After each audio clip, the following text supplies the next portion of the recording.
We need to turn those lights up. Yeah, a little bit. No. You grab those lights?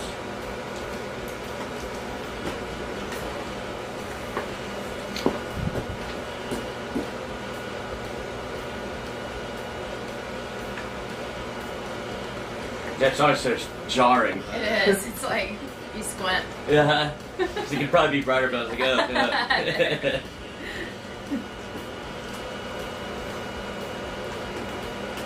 Welcome into a Wednesday edition of the Jordy Culotta Show, live here from the UDL. Looking around at it. On this Wednesday morning. Seriously. What do you see, a UFO? I know. I don't even know.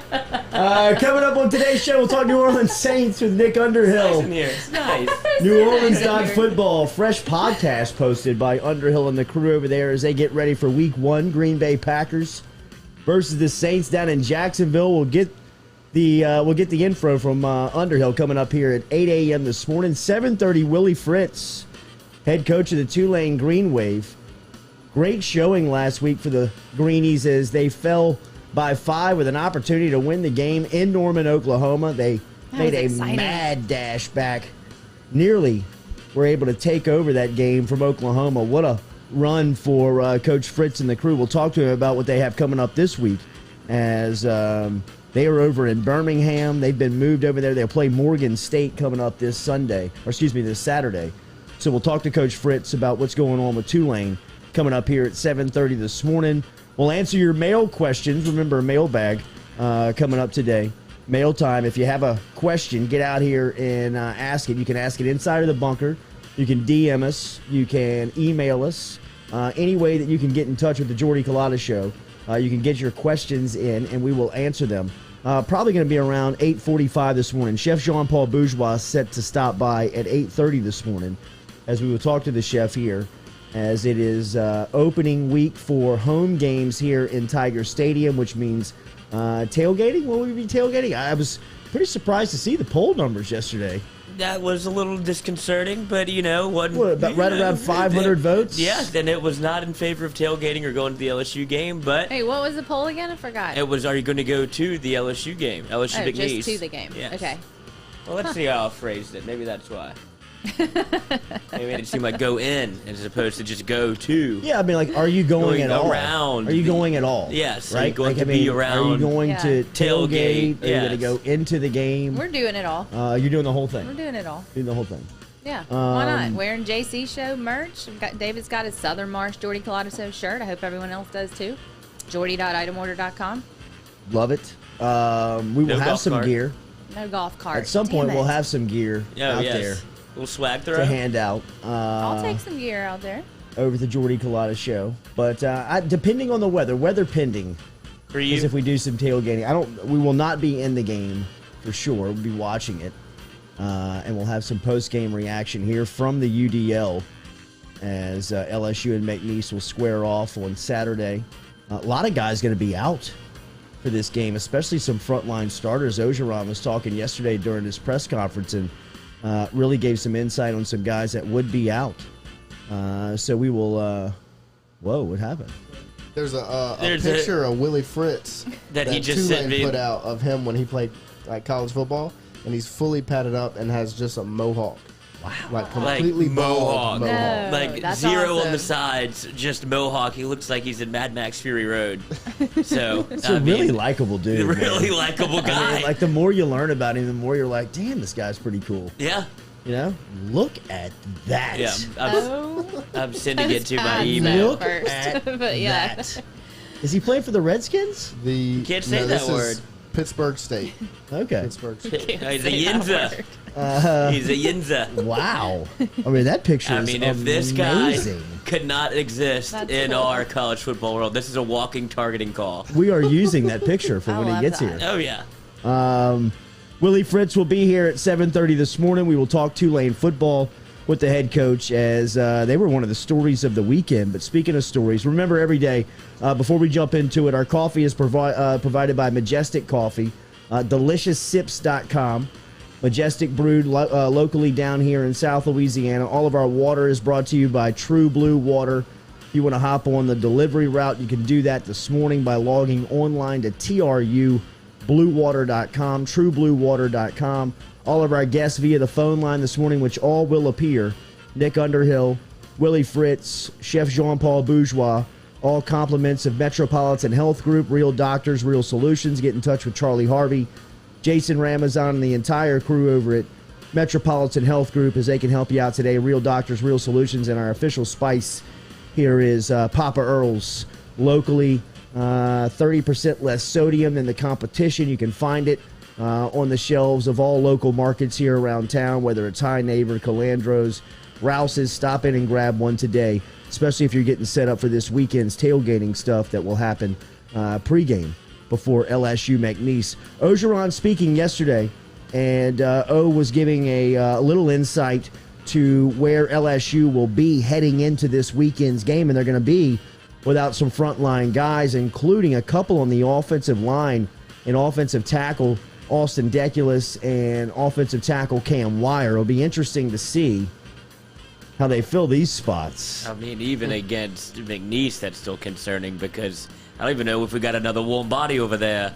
I mean, really and truly, you wonder because of what you saw last weekend. LSU was digging into their offensive line depth, which really you don't have a lot of it, right, going into the season on the offensive line. We've talked just almost ad nauseum of just how limited they are in numbers on the offensive line. It was really good to see Charles Turner getting in there last week and showing some good reps at left tackle. I mean, without that, right, you wonder where they would be. Turner has they've got him backing up at interior spots, at both tackle spots. I mean, just as far as the warm bodies go, they're really running out on the offensive line, or at least guys that they can trust and play.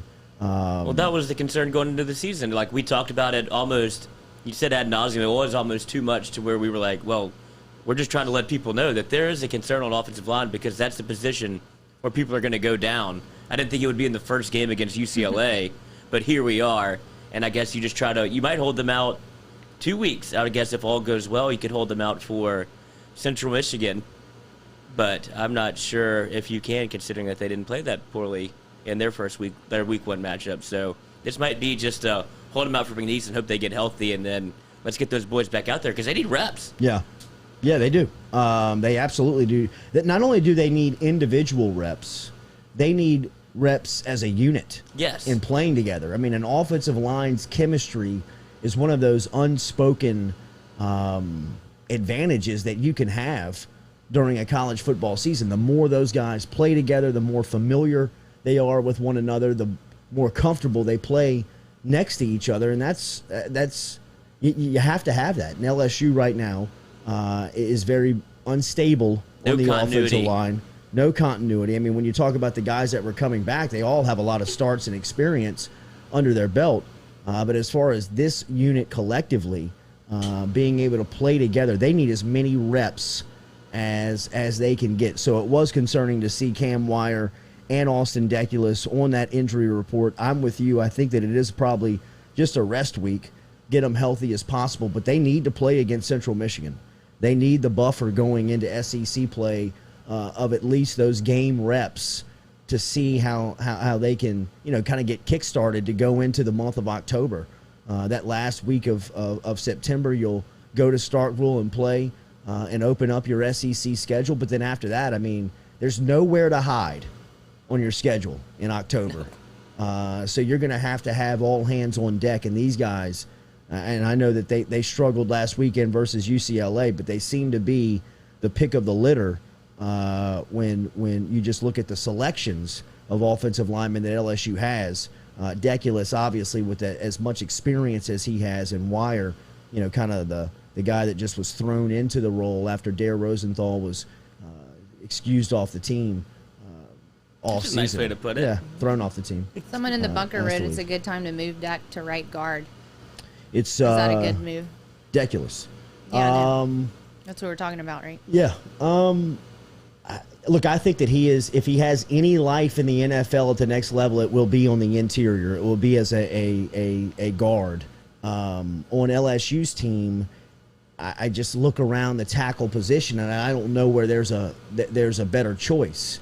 Is Deculus the guy that you want out there? every down. I mean, you would probably want to upgrade just from the consistency standpoint. But right now, he's the best choice available. So I don't know if you, in a perfect world, in a perfect world, it would be great to have Austin Deculus as, a potential interior offensive lineman. Think back to that 2011 offensive line, the one that T-Bob was on. Lyle Collins was a guard on that team. You know what I mean? Like they were so good. They were so big. I mean, Collins was able to play interior. Now he's the right tackle for the Dallas Cowboys. I mean, it's a luxury that you would love to have. This particular team just doesn't have it. I mean, I think that Chasen Hines is your backup center. You look at the way that they had Bradford and Turner playing on Saturday, specifically Turner. I mean, Turner seemed like he was the backup at every single position. So, it's just a motley crew of guys that they're just throwing against the wall and hoping somebody will stick. Somebody will go out there and kind of hold their own, and that doesn't seem, it's a mixed mash. Like, they don't really have a plan because they're so thin. Yeah. Like all right, you go and they all have to be able to play off position, it seems like, which is not ideal. No, it's not. I mean, it's just, it's on a team right now, LSU, that has major concerns at multiple positions and levels. And coachings. Yeah, that's what I'm saying. Just levels of, all levels of the program. Offensive line's probably, the biggest. Probably the biggest. Especially when you look at how they're looking to game plan against LSU, which is just blitz the hell out of them.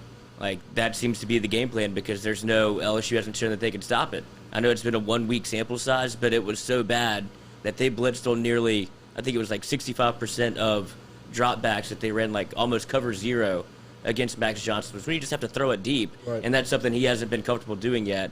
So I don't know if you're not going to be able to stretch the field and they're going to blitz like that, then you're going to have Max Johnson throw it, 13 times a drive and pick you apart. Well, you also have to have play calling that is going to help that out, right? You got to be able to run the ball outside. You got to be able to throw a screen. You got to be able to neutralize that pass rush. I mean, those guys just sprinting up the field on the snap of the ball, have something that can counter that. That was one of the more frustrating points on Saturday night, was seeing UCLA's defense really dictate the flow of the game. Offenses today, the spread offense more than anything, they want to be able to dictate the tempo and the pace at which the game operates. Yeah, you want to keep the defense on its heels. Absolutely, the entire time. They want to limit the way that you substitute, or they want to put pressure on the way that you have to interact with the defense in between plays.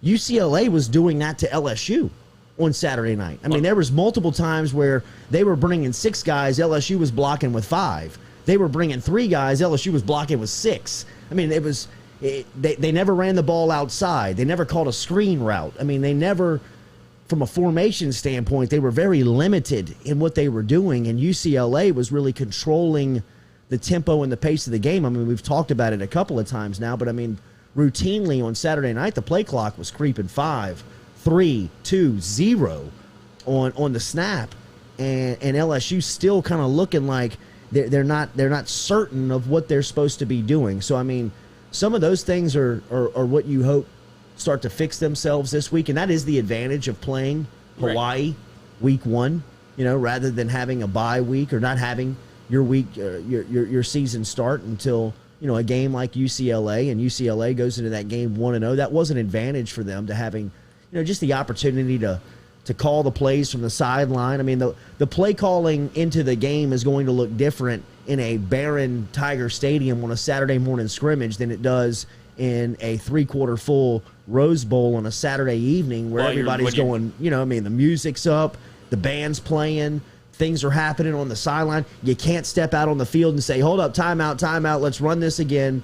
Right there, we just had this come. That was some of the stuff that you would think, a week 1 game or something like this now for LSU is some of the things that you can smoke out, because, that haunted them last week. Oh, and without a doubt. If that shows its head this week and next week, you've really got issues. You've really got a problem. That's the type of stuff that, Ogeron said yesterday. They watched the film, and a lot of the things that they saw that they were screwing up, they can fix from a coaching standpoint.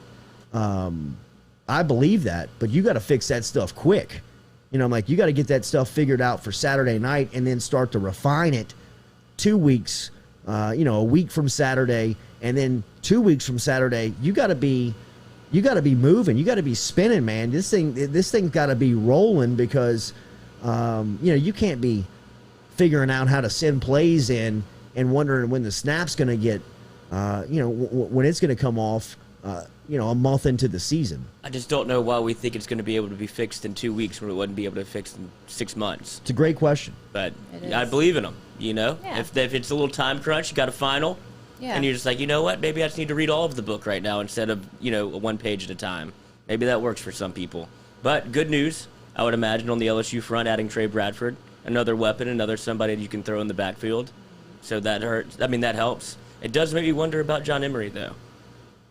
Yeah, it doesn't seem like that's good news. Doesn't seem like he's going to play. And he did say that Emery was going to, you would know more on Emery's status, John Emery's status, on Friday. What happened to him? It seems like academics is the issue. And John Trey Kirkland was another one who missed time last Saturday due to academic stuff. He's still on the inactive list, according to Ogeron, so he will not be available. It's got bad vibes around John Emery.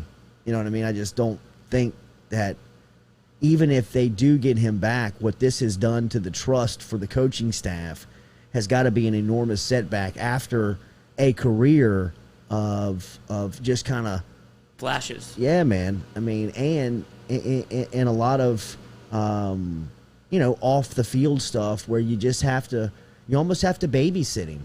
You know what I mean? It's almost a player that you think, man, this guy's got so much talent, and they do so much around him to make sure that he's supported, helped, given the best opportunity to play, to get out there and succeed. And it seems around every corner, around every turn, there's some story that's going to limit his playing time, and a lot of the time it's done by his own action or inaction. So the compliance department's actions. But if you're him, why wouldn't you look around and say, why would I just hop in the transfer portal if I can't even play here? I guarantee you there's one team in the country that's probably a Power 5 team that can let me play right now. I can't answer that. I don't know that, but that's what it looks like to me. If you're bringing in Tre Bradford, it seems like almost a poor man's John Emery in terms of skill set. But I mean, it's not to say he's a bad player, but we've had high hopes for John Emery because he was the number 2 running back in the country coming into LSU out of high school. And it just seems like if you're bringing in people while you already have, you brought in 2 running backs in the freshman class, you already have 2 other guys that played on week 1, and then you add another guy with John Emery still waiting in the wings, it seems like they're just going to leapfrog him and put him in. Mm-hmm. Yeah, it's concerning for John Emery just because he's been given every opportunity, and you would think this would be the best opportunity that he has had since he's been here. Yes, and it's his time. You know what I mean? I mean, if you're not ready to play by your 3rd year at LSU, usually transferring is the best option. Kentucky's about to get real good. Yeah, exactly. Does it also bring up a question about Corey Kiner? Because he didn't touch the field at all last week, and then now we're bringing it back, Tre Bradford. Ogeron talked about Kiner yesterday, said that he deserved an opportunity, said he's going to play this week, said that he was very excited about the way that Kiner had prepared, but nobody was ready to give him that moment. See, that's what I don't understand. That's what I don't get as far as playing time goes at the college level. When you recruit these guys and you bring them in, especially at positions like running back, and I'm not discounting the jump between high school and college at that position, but when you think about transitionally positions that you can go from high school to college and play fairly early, running back is one of them on a football team. Because, I mean, coming out of high school, a lot of these guys, I mean, Corey Kiner, for example, ran for 7,000 yards, I think, in his high school career. Last year, opening week of the season, 6 touchdowns, comes out of Ohio as Mr. Ohio. Guy can run the football. Can he pass protect at the college level? Probably not. Not up to the standard that Kevin Falk and Jake Peets and DJ Mangus and Mickey Joseph and Ed Ogeron wants on the offensive staff. But he's got the ability and the speed that if you throw him a screen route, he can make one guy miss and he can pick you up a quick 30. And LSU was looking for that spark on Saturday night. And why not go to that guy if the head coach says he feels like he did yesterday? He says that he believed in Kiner's preparation. He's had a really good camp and that he deserved to play. Well, then play him. Especially when you're in a position on the road where you're looking for running backs. Trey Williams in the guy. Ty Davis-Price looked like he was a little gimpy still from camp. Kiner's sitting on the sidelines, and in your mind, you're saying he prepared well, he seems ready to play, he's got a great opportunity. Put him in the game. And see what happens. And give him those reps. And get him prepared to play down the line, because now you're set back another week. And I know you're giving him the reps this week, and hopefully he gets in there and plays, but the development of the running back spot has to happen if John Emery's not going to be there. One way or the other, you're going to have a guy that you're going to have on the field in big spots this season, and if it's Kiner, he's got to play. So I got a bad feeling around John Emery. Ogeron says we'll know more on Friday, but I mean, it's story after story, it's situation after situation, it's issue after issue. I mean, at some point, if you're the coaching staff, and a lot of those guys, the majority of those guys, rely on trust of putting you in the game. It's a feeling. It's can I trust you? Everything that we've gone over, practiced, prepared, watched on video, practiced on the field, told you things to look out for, finding your keys, all of that stuff. Are you ready to go out there and do this under the lights? And if they have trust in him, you got to throw him out there. And then, look, man, he's probably going to make a mistake because he's young. But start making them now. Don't start making them in November or October. If you've got to have this guy and you can't count on an upperclassman like John Emery, who everybody wants to be the back, he's the best for the job, but you can't trust him. So, I mean, I think what O was saying is that there wasn't a situation where you could get Corey Kiner in the game because they're always playing from behind. They didn't want to throw him into the fire like that because you don't know what's going to happen. We're already behind the 8 ball here on the offensive side of the ball. We're not really getting the plays in on time. You can't introduce another new player, I guess it seems like, to the offensive system right now because we're already on skates right now. Like, there is no really real point to put him in if it wasn't going to be lead, zone left or zone right. And if you're going to do that, you might as well keep TDP in. Like, there was no real reason to get him in there and just 47 yards rushing the football on Saturday night. I saw it. Ain't happening. I could count them as they Is there happened. another guy on the sideline that can do something? 21. Maybe. Go take a shot. See if you can run it. I mean, see what happens. Absolutely. See what happens, man. Especially if these guys are ready to play. That's what I don't understand on the offensive line. You recruit these guys. They're very highly touted, highly regarded. They get to campus and they vanish. They evaporate. They're gone. Like Marcus Dumerville. He has a 4-star offensive lineman coming out of St. Thomas Aquinas High School in Florida, which habitually is pumping out pros. I mean, like high-end recruits that end up playing on Sundays. And this guy gets to LSU, and he can't get on the field in his second season on an offensive line that cannot protect. It just it baffles me to see these stories like the offensive line woes that they're going through, the running back question marks that they have, when you've got guys that are sitting there that you're saying out loud publicly, not on the offensive line, more at the running back, of that, hey, look, he's prepared, he's ready to play, and he deserves the opportunity. We'll give it to him.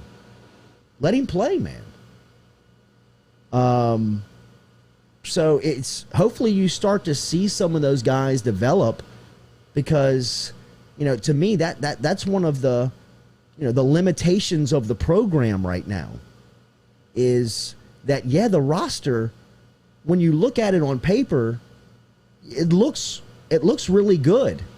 You know, I mean, I think even if you went down the offensive line depth chart, you would say, well, I mean, there's not as many options as you would like, but I mean, these names on this list, they were all highly regarded guys coming out of recruiting. And I understand that, you know, sometimes there's just misses in recruiting, whether it's on the evaluation from the services who are putting the stars on the kids, or whether it's from the coach who's handing out the scholarship and just thought he saw something but didn't see it. You know, the guy ended up not having it when he got to campus. I understand that happens, but it doesn't happen as much as LSU as it feels like on their offensive line. There can't be that many misses. I mean, Cardell Thomas to me is a great just conundrum, right? When you just think of who he was in high school and where he is now. This is Willie Fritz calling. We'll be back with more LSU discussion. Give me 30 seconds to set up Coach Fritz, and we'll be right back with Tulane football. Gearing up for spring and summer down here in South Louisiana, and you want to keep your lawn maintained during these sunny seasons, get in touch with our friend Blake Abear over at Abear's Lawn Maintenance, where he says, you grow it, I mow it. 225-485-8022, 225-485-8022 is where you can find Abear's Lawn and Maintenance, the official lawn and maintenance company of the undisclosed location. Papa Earl's, the fine spice, originating right down here in South Louisiana by our guy Mark Pop Norman. Developed it back in 2018 and won Amazon's Newcomer of the Year in 2019. They pride themselves in having 30% less salt and sodium than the leading brands at the same price point. You can find them locally. Look for Papa Earl's at Rouse's, Calandro's, Mathern's, High Neighbor, and more.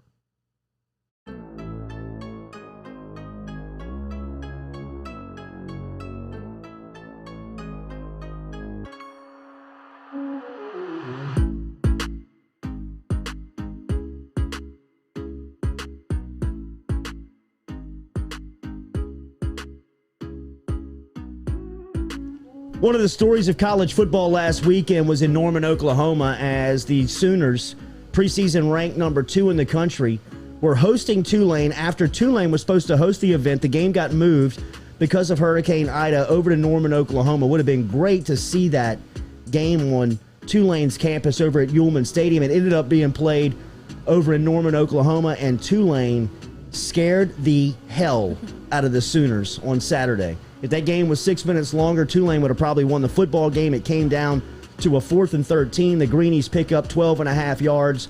Oklahoma is able to run the clock out on a 40-35 win. That was probably one of the most exciting games, the most exciting game of the opening weekend of Week 1 in college football. Coach Willie Fritz and his crew are down in Birmingham as they're getting prepared for Morgan State this Sunday. A lot of adversity faced by the Tulane program here in the season. Not a lot of new stuff as Tulane has dealt with this before. As we welcome in Coach Willie Fritz to the conversation. Coach, good morning. How are you? Good morning. I hope you all are doing fine there. Absolutely, Coach. It's great to hear from you. Last week, just all in all, everything, the preparation, moving your program to another state, another city, in preparing, losing that home game, and then jumping on a plane and giving the number 2 team everything they wanted in Oklahoma. How do you summarize last week from your program standpoint?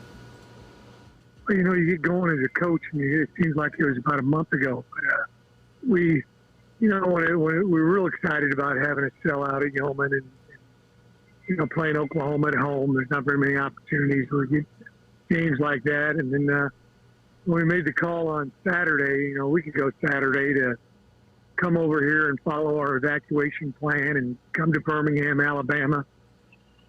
And then, you know, the storm hit, and it was really bad. And a lot of our coaches and players had homes destroyed and things like that. But the toughest part was, you know, we lost cell service there for a period of time, and people couldn't hear from their parents or, you know, friends and family and all those kind of things. But since we got here, the people of Birmingham have just been outstanding. We made the decision to, you know, put the game up in Norman, Oklahoma, and people at Oklahoma were very kind to us. Very hospitable, and we went up there and ended up playing well, but it was good. It was we have nothing to complain about. There's so many people who lost their homes, had tragic, they're fighting tragic circumstances. We're very, very fortunate that Tulane was able to do this for all the student athletes, not just football. Coach, when you watched the film last week on your team, what did you see? I mean, obviously no quit.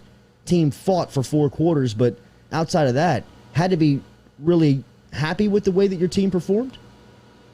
Yeah, I love the fight that we had. I've talked to quite a few people. I feel like we're improved. We've got better talent than what we've had in the past, much better depth. We're able to roll some guys in there, and it was a hot day. Someone told me it was 107 on the field at one point during the game. So played a lot of guys. We just had a spurt in the second quarter where we made some mistakes, and that really hurt us. And it was hard to overcome those mistakes there toward the end of the game. But we'd have loved to have played one more quarter. We weren't able to. It was, there's a lot of things we can learn from it. Obviously, you'd rather learn from a W than an L. Yeah. But I feel like we took a step in the right direction. We just keep going. Coach, your offense is really exciting to watch. It comes with that reputation. When you were hired at Tulane, I think everybody thought that they were getting a very open offensive mind and somebody who was very forward-thinking as far as offensive football went. When watching you play on Saturday, this is very much feels like a 2021 offense when you look at it in the sense of the tight ends and the way that the tight ends affect the plays. And I know that you were down even one of your star tight ends, Keitha Jones, last week, which I believe you expect back this week. But can you talk about the influence of the tight end and what it means to you guys offensively? Yeah, we run a very diverse offense. You got to be able to think, just with the tight end position in particular. They line up as the widest wide receiver. They'll line up in the number 2 position. They'll put their hand in the dirt. They'll be in the backfield. They motion a lot for us as well. And you got to think a little bit about where you're going to line up on every single play. Chip Long, our new offense coordinator, he's done a great job of implementing this, putting it all in. We rep play after play after play, and I think we had 7 catches for 100 and some odd yards at the tight end on Saturday. And if that's something that's there, we're going to take advantage of it each week. Had to be really happy with the way that Michael Pratt, your quarterback, performed on Saturday. Very gutty performance, I thought. Yeah, he's a tough kid. He's he's going to give you everything he's got. He practices that way. We use this catapult system, which is a GPS system you put on the kids. You track how many yards they run, how fast they run, all that stuff. He's one of those guys you just can't, hold him still. He's, I just walked by him, going to breakfast, and he's bouncing, and, he had a little bounce in his step and all those things. So we brought him out to the game a little bit later. We had to kind of lock him up in the locker room. So, hey, we're not going to put, 2,000 yards running around on the field before the game. And but he's a competitive guy, and you like to see that out of your quarterback. One of the things we talk about all the time is everybody on our team blocks and tackles. That's certainly the case with Michael. If he needs to block, he'll block somebody. If he needs to tackle somebody, he'll tackle them as well. Willie Fritz, head coach of the Tulane Green Wave, joining us here on the Jordy Culotta Show, back with us here on this Wednesday morning. Coach Fritz has got to get to a coaches meeting coming up here at 8 a.m. What's the challenge that Morgan State presents this Saturday? You guys will be, I know you guys are practicing and preparing over at Legion Field in Birmingham. Yeah, the people at Legion Field have been so great. I've talked to my guys about how historic a stadium that is, the great games. They came out yesterday about the great game that, Sam Van Cunningham had a few years back. It might have been a little before your time, but I remember as a kid watching that game and kind of changed the course of college athletics. I even mentioned my guys, I listened to Keith Jackson, doing play-by-play, and some of my coaches knew Keith Jackson was, but My players weren't quite sure who that was. It's very nice of them to allow us to practice there. They've given us the locker room, and then we're going to use it as our home stadium this week. We're actually, going to open it up, and it's going to be a free of charge game on Saturday at noon. Hopefully, we'll get some Green Wave people, make the drive over to Birmingham. Morgan State did not play last year due to COVID restrictions. So all we really have is one game on them. They played Towson State last week, so we're using that game up and down, and getting a great understanding of it. But we're looking forward to go out Saturday and get that good taste back in our mouth.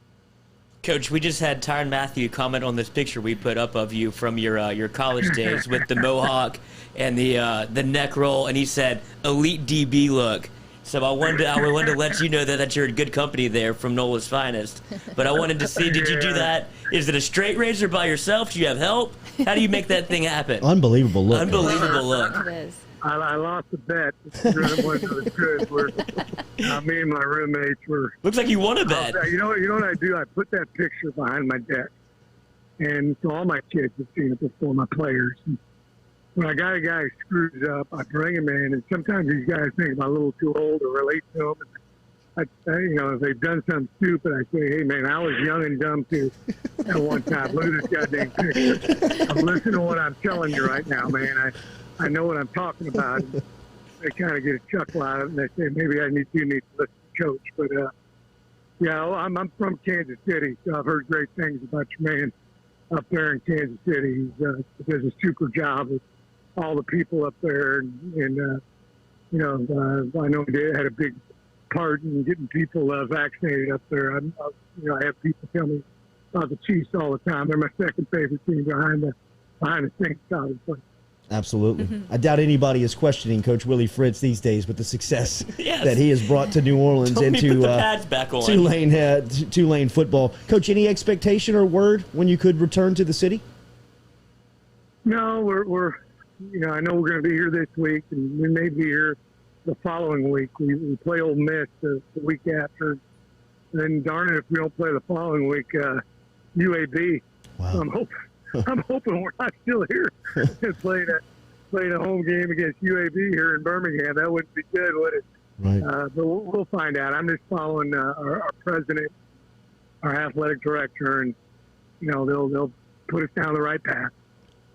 Keep up the great work, Coach. I know you got a busy day ahead of you. Great, best of luck in preparation, and thank you for the time this morning. Thank you. Roll Wave. Yes, sir. There he is, Willie Fritz, checking in from Birmingham this morning as the Wave are over in Birmingham as they were evacuated and moved out of New Orleans last week. They are preparing down in Birmingham. They will host Morgan State as the home team this weekend at Legion Field. You heard Coach Fritz talking about just the history of Legion Field and some of the classics that have been called and played there, whether it's been Iron Bowls of years past. Bo Over the Top was at Legion Field. The first SEC championship game, I think the first 4 or 5 SEC title games was held at Legion Field. What's Bo Over the Top? Was Auburn versus Alabama. Bo Jackson in one of the first games that Auburn had beat Alabama versus Bear Bryant was Bo Jackson and the fourth down and Pat Dye. I don't know if it was or not, but I mean he takes a handoff and looks like he's on a trampoline and leaps completely over the line of scrimmage and does a flip. I mean he lands so gracefully.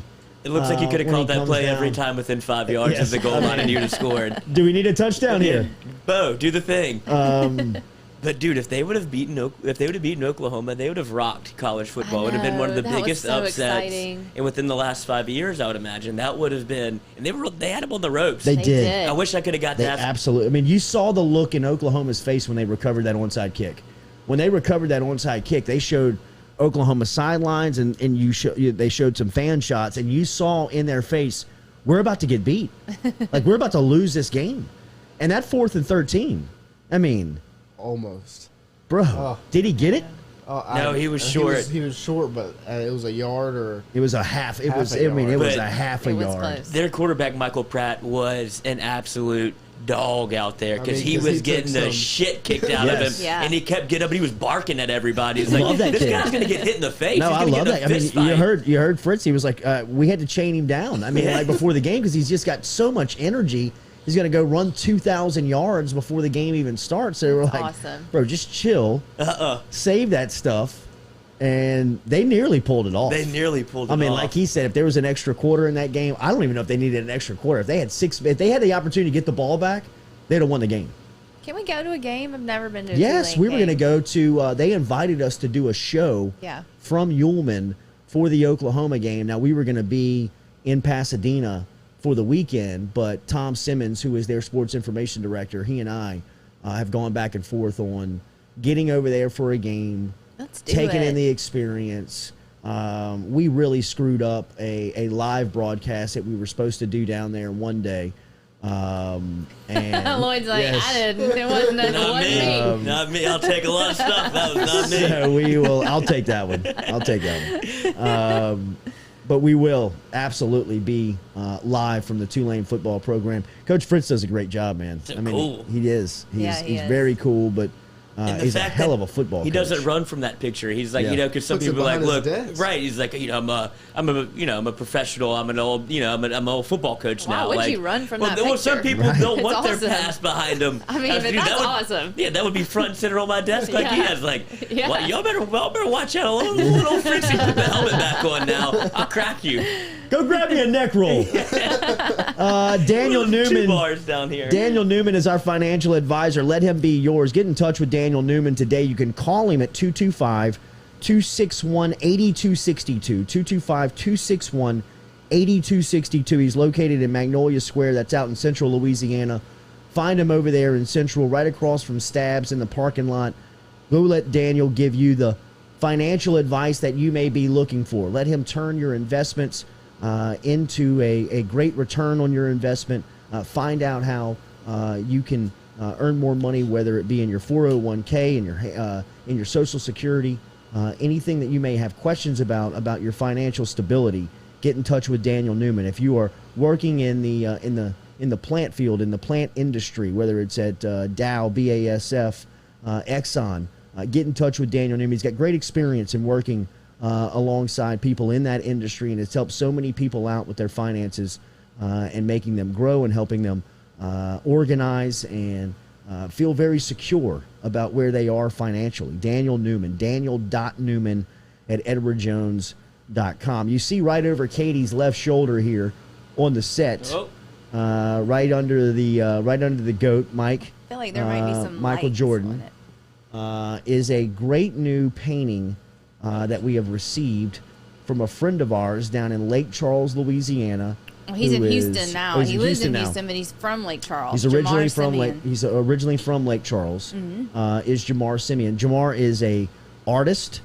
He is also a furniture maker, and is a very talented dude. He sent us a copy of the print of Burrow in 2019, which he is selling on his website. Katie has some information here. The painting is called The Best Ever. Jamar started it during April 2020 during quarantine. He named it The Best Ever because that was the best season ever, the undefeated season. It took him over 200 hours of studio time, and 15 months later, he has the painting. And we have a copy of it signed, and it's on our website. If you go to the Jordy Culotta Show website and click on News, there's a link to everything about Jamar and a link to buy the painting. It starts at $150 for a print, and that's based on size, and you can get them matted and framed, signed if you want to. But it's pretty amazing. I mean, it really... I don't know if everybody can see it very well, but if you can't, go to our website and you can get several views of the image. The attention to detail It really of the is. painting is I the don't first thing that jumps off at you. I mean, he has painted the grass strips on the cleats Yeah. under the Ole Miss defender as he is diving to try and tackle Burrow there in the open field. I mean, you want to talk about, like, not only does he have like the wristbands and like the rubber bands that Burrow wore on his wrist, like he's got grass coming up off of the turf. Where do you even start when you're doing something like that? He Like, said he just started sketching. He started drawing, and then it just developed from there. He was actually the ranked as the #1 high school art student in Louisiana in 2001. Yes. So he's donating proceeds from this painting to make a few scholarships for Southwest Louisiana art students as well. His story is pretty fascinating. It is. I mean, like, he is a very interesting dude, very talented cat. Yeah. As Katie said, coming out of high school, he was recognized. And, like, the story goes, like, there wasn't even an art program at his high school or something, and he was we will have him on to tell the story and talk more about the painting. But if you want more information, head over to JordyCulottaShow.com, JordyCulottaShow.com. Hit news, and then that's where you can read Jamar's story, and you can buy the painting there. And it'll take you straight to his website. We've got it hyperlinked back to his site where you can pick it up. So, great gift idea. Yeah. We have talked to Jimmy Burrow. We're going to get Jimmy and Joe a copy up in Cincinnati. For all the Jimmys and Joes. Absolutely. For anybody out there that's looking for a great LSU piece of memorabilia or a great gift idea with the holidays coming up, check out it's really cool. JordyCulottasShow.com. Jamar Simeon is the artist, where you can pick up your print today. Daniel Glenn has a mailbag question that we will get to. If you have a mailbag question, hop inside of the bunker, hop inside of the chat area. All right, Bye, man. Noah. Have a good day at school, bro. Have a good day. All right, man. Pack your lunch. Treat everybody kindly, man. Tell me what you learned when you get home. I don't even know where we were. We were talking about the art. You were doing the mailbag setup. Oh, yeah, Yes. no, we were talking about the mailbag. Get your mailbag We got questions two in. questions in. Sorry. Get your Nice. mailbag I was still in questions the art. Willie Wade, his crew start practice on Saturday. Is it basketball season yet? It is. That's crazy. Basketball season will be here before you know it, bro. How about that, man? I cannot wait to watch this crew play. I just know. love it's a perfect Will Wade move to have a first practice on a Saturday while people are tailgating. He's Right? like, let me keep working over here. You don't have to worry about what I'm doing. Y'all go enjoy your football. I got work to do. Yes, indeed. His squad will be fun to watch coming up this season as they get going. I'd probably rather watch November. them practice on Saturday than tailgate, to be honest. You can do that. Probably have a good point. You probably have a good. You know? No, Wade is not. He doesn't do the open gyms. Y'all come on He in. doesn't do the open gyms. He's not. Open run. We got no. Shaq here. I mean, he didn't even do a summer camp. And he doesn't do like what the Blue Bloods do, I guess, with their like their Midnight Madness or whatever. He just goes about his business until we get on the court. I will tell you that there is a vote coming up on Friday for Dale Brown Court Hey, I wonder who put that together. with the Board of Supervisors, and that will be voted on Friday. And from what I have been told, there is a lot of positive momentum behind the Dale Brown Court being passed and voted on, as we said. It will be voted on Friday. But from what I've been told, they are expecting that to pass, and for the Pete Maravich Assembly Center to have the hardwood named after Dale Brown and named Dale Brown Court going into, I believe it could happen as fast as this season. Don't you just have to cool. put the script on there? I think you just do his signature. Stencil, yeah. He's got that kind of boxy, very noticeable signature.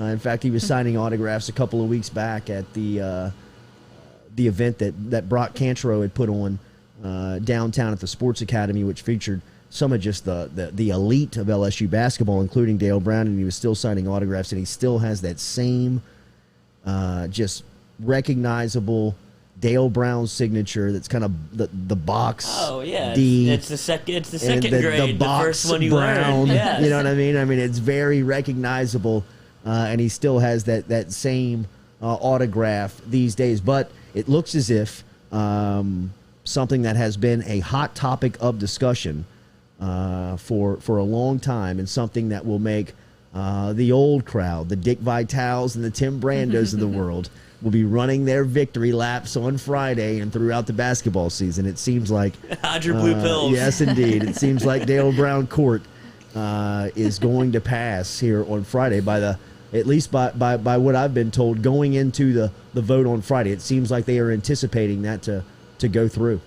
It's there. I mean, there's no downside to this, right? I mean, he's a LSU. He's the penultimate LSU coach, or I guess the ultimate. I'm saying penultimate because I'm thinking Will Wade might slide up in there. Yeah. But I think Dale Brown's. I mean, he's the figurehead of what LSU basketball is. I know there's some shrouds of what he did, and in the shadows of like recruiting and stuff like that. But I mean, he's just ahead of his time. 25 years. You know, he spent at LSU. I mean, at one time he was considered the dean of SEC basketball coaches, and he, you know, I mean, generations of LSU basketball fans recognize the program under Dale Brown's direction. There are debates behind the scene on what honors he deserves because of how he left the program. I mean, the program was on probation and going through some violations and scholarship limitations when John Brady took over. But all in all, through those 25 years, there were some very high times under Dale Brown, 81 and 86 being highlighted there. And then, you know, players like Chris Jackson, Mahmoud Abdul-Rauf, and Shaquille O'Neal, and others that came through this program during his time are, you know, players and guys that have, you know, marked memories of generations of fans that have followed the program. So it'll be interesting to see what happens on Friday, but I would anticipate that the vote would come out positive for Dale Brown Court, as it seems like it's trending in that direction going into the vote on Friday. Yeah, I don't think it would have gotten this far if it wasn't going to be, you know, they wouldn't be leaking it like this if it was going to turn out to be a negative vote. You know, Wait, who gets to vote? Board of directors. That's it. Oh, that's right up his alley. There might be more that vote on it. I think that there might be some type of committee over at LSU put together for things like statues and naming the court and retiring numbers and stuff like that. But I believe it all comes back to the Board of Supervisors, whether they'll clear it or negate it. Yeah. Remember, Daily, we're brought to you by RMB Builders. Rhett Bourgeois and his crew. RMB Builders are the best, man. Rhett Bourgeois, get in touch with him. Whether you need handiwork done around the house, and they're coming around knocking out the punch list from all the work that they had done over at the house in dealing with the flood. Everything is spectacular. It was easy to deal with Rhett. Great communication, was very open, very honest about the timeline, the materials, everything that was coming in, would give you really kind of an outline of the work, and you could follow it almost minute by minute when it was happening. Find out how Rhett can help you today. If you need a commercial job done, he's commercially licensed. He can help you just totally custom build a home. If it's time for you to build that dream home that you've been thinking of, let Rhett and his crew knock that out for you. If you need some handiwork done around the house, or if you just need a reconstruction and a remodel, get in touch with Rhett Bourgeois. RMB-builders.com. RMB-builders.com is where you get in touch with Rhett. Find him online and let him take care of you. Second hour, we're going to start you off with some New Orleans Saints talk, as the Saints will be on the field this weekend versus Jacksonville.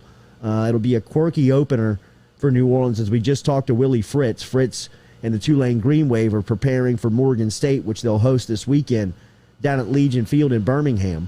The Saints are going to be over in Jacksonville hosting the Green Bay Packers. Saints going to be the home team, as they'll be playing on natural grass over there in Jacksonville versus Aaron Rodgers and the Green Bay Packers. We'll talk to Nick Underhill about all of the scenarios, some of the things that's been happening around the Saints, like releasing Latavius Murray 5 days before the opening of the season. Career year. Coming off his best season, they asked Latavius to take a pay cut That's crazy. over the last 48 hours. Latavius Murray declined to take that pay cut, so the Saints just said, you know what? We'll waive you. We'll cut you, which I think Take is that first word payout. some of the dirty parts of the business, man. Right? I mean, know. good on Latavius Murray for not signing up for the pay cut. They agreed on a contract to pay him what he thought he was valued, and Latavius Murray has probably outperformed that, or at least performed up to the standard in which they thought he would when they paid him that money. As Lloyd said, coming off of a career-high season last year, has been very much a good relief for for Alvin Kamara in the workload that Kamara has experienced, and the pressure that is on him for the Saints offense to perform. So we'll ask Nick Underhill about some of the fallout from Latavius Murray, and how much does this mean Tony Jones Jr. is just run up in there, dude, and just totally overhauled and changed the running back room. He had a great preseason. There was a lot of buzz around him, but I wonder how much security it gives Sean Payton, Mickey Loomis, and the crew to make these types of moves. I don't know if it's that much security. I think this is still probably a little bit of a cap issue, to where, I mean, obviously we'll talk to Nick Underhill, who will have the exact answer, but it seems like the Saints are still trying to maneuver a little, move a little money around to feel secure. But Tony Jones Jr. and what he did in the preseason can't hurt compared to what Latavius did in the preseason. But it looks like I don't think Murray was taking that very seriously. So seems like he got a couple carries, fumbled a couple times. But once he was in the bright lights during a regular season game, I mean, he was a great stalwart back to have and switch out with Alvin Kamara because their games are so different in a sense that it was a perfect thunder and lightning combination. And you saw Alvin Kamara tweeted out a frowny face. So that was obviously his guy. The second time he has lost a relationship when you think of Mark Ingram and now Latavius Murray. So, he keeps losing his friends left and right. Well, I mean, It's Alvin, a business. paying you a lot of money, buddy, and you got to clear some cap space if you want to collect on that $15.5 million. You want to beat the difference, we can go That's there. right. All right, so Jean-Paul Bourgeois, the chef, will be here at 8:30. Nick Underhill will be here next. We'll answer your mailbag questions at 8:15. So a busy next 45 minutes coming up here on the Jordy Culotta Show. Give us a minute to reset. We'll be right back with you here. Driven and powered every single day by Go Chevrolet. True Blue Water. True hydration at its finest. Right now, you're only a few minutes away from getting your 5-gallon water delivered to you, just like we are over here at the UDL. All you got to do is log on to truebluewater.com. That's TRU, bluewater.com. The website's fantastic over at truebluewater.com. You can get your service and find out how quick it is. You can schedule a delivery, even hop on the billing system right there at truebluewater.com. TRU, bluewater.com. Go Chevrolet is proud to announce Go Express Auto Sales, the new used car lot located in the capital city of Baton Rouge, Louisiana, at 11522 Florida Boulevard. Go Express Auto Sales is online at goexpressautosales.com, or you can search them on Facebook and social media at Go Express Auto Sales, the newest addition to the family of Go Chevrolet. Remember, Go Chevrolet is located down in Laplace, Louisiana, but now welcoming aboard Go Express, the new used car lot located in Baton Rouge, Louisiana at 11522 Florida Boulevard. Go Flow IV and Spa, 7970 Jefferson Highway is where you can find them, or you can simply go online to goflowiv.com. Go Flow IV Spa is a medical spa that specializes in IV hydration with vitamin infusion. At Go Flow IV Spa, they can help you with a wide range of issues, from skin care to illness recovery, athletic performance, hangover cure, chronic illness, and even chronic dehydration. GoFlowIV.com or stop in and see them, 7970 Jefferson Highway.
Stick around. We'll answer your mail time questions coming up here in 15 minutes. Randy Lanois, godfather of the show, asks, is O still the coach for the Bama game? We'll answer those questions and more coming up here at 8:15 this morning. 8:30, answering your food questions with Chef Jean-Paul Bourgeois. So if you have any food questions, hop aboard.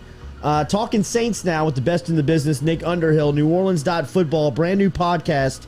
Just was published over the last 24 hours, looking ahead at this weekend's Game 1 versus the Green Bay Packers. Will be a quirky start for New Orleans, as they will be the home team in Jacksonville this Sunday. We talked to Willie Fritz 20 minutes ago, and Coach Fritz was talking about them preparing to play Morgan State over in Birmingham at Legion Field on Saturday, and that's kind of been their home base over since Ida has been over in Birmingham. Saints have been practicing in Dallas. They're preparing in Jacksonville. It's kind of been a quirky off-season here for New Orleans as they get ready for Week 1. NewOrleans.football is the website. Nick Underhill is the man. He's here with us every Wednesday on the Jordy Culotta Show. Good morning, sir. How are you? Hey, doing well. How you guys doing? Doing all right, man. We talked about Latavius Murray. He was released yesterday. Saints asked him to take a pay cut. He declines. He's now on the street. What do you make of the story? Well, I think this is just a situation where he kind of just really cleanly got beat out. Tony Jones Jr., I think for anybody that really watched the preseason games, it was pretty obvious that he was the second best running back on the team. His vision in that game against the Ravens on those outside zone runs, some of the cutbacks he made, I mean, it was pretty incredible stuff. And granted, it was against the second and third team Ravens defense, but hitting those holes, seeing them, knowing where to cut, I mean, that plays regardless. That has really nothing to do with the level of competition he was against. Well, I thought Murray kind of struggled throughout the whole preseason. Even in pass protection, he gave up some pressures, and that's usually a strength of his game. The game against Jacksonville on that screen, he kind of cut it up the hash instead of going out towards the sideline where he had a 25, 30-yard gain waiting for him. And it was just, those kind of things that I thought were just a step back for him and kind of surprising. And I know in some places they've kind of painted it as a financial decision, and I just don't think that's what it was. I mean, coming into the offseason, they had to pay him $150,000 roster bonus just for being on the team the fifth day of the league year. Then he got a $50,000 workout bonus. And, for a lot of teams, $200,000 during the offseason, that's nothing. But when you're $110 million over the cap, paying a guy $200,000, you're kind of planning on keeping him on the team. So I think it was just a situation where they got a younger player that was better. And when a younger player beats out an older player, that's usually a pretty good thing for your team. So, I just think Jones was better. And it is unfortunate they didn't maybe see this earlier in the offseason, but it's, one of those things where you got to just react to the information you have. And it was just clear that Jones was a better player. Did Latavius realize he was playing for his job in the preseason? Because it seems like he was kind of taking it, kind of getting my feet underneath me. I didn't realize I was playing for a roster spot. I mean, that's a good question. I thought his whole offseason was a little bit weird. He didn't get a ton of reps during camp either, and I think there's just a little bit of maybe trying to preserve your 31-year-old player. But, at some point it became obvious to us standing on the sideline that he was fighting for his job and that Tony Jones was really pushing him. So I got to believe that he got that feeling at some point too. But it was interesting. I mean, even on Twitter, just seeing some of the reaction, Alvin Kamara, let out a little cryptic tweet as athletes tend to do after these things with the frowny face. Cam Jordan, directly commented on it by saying, whoa.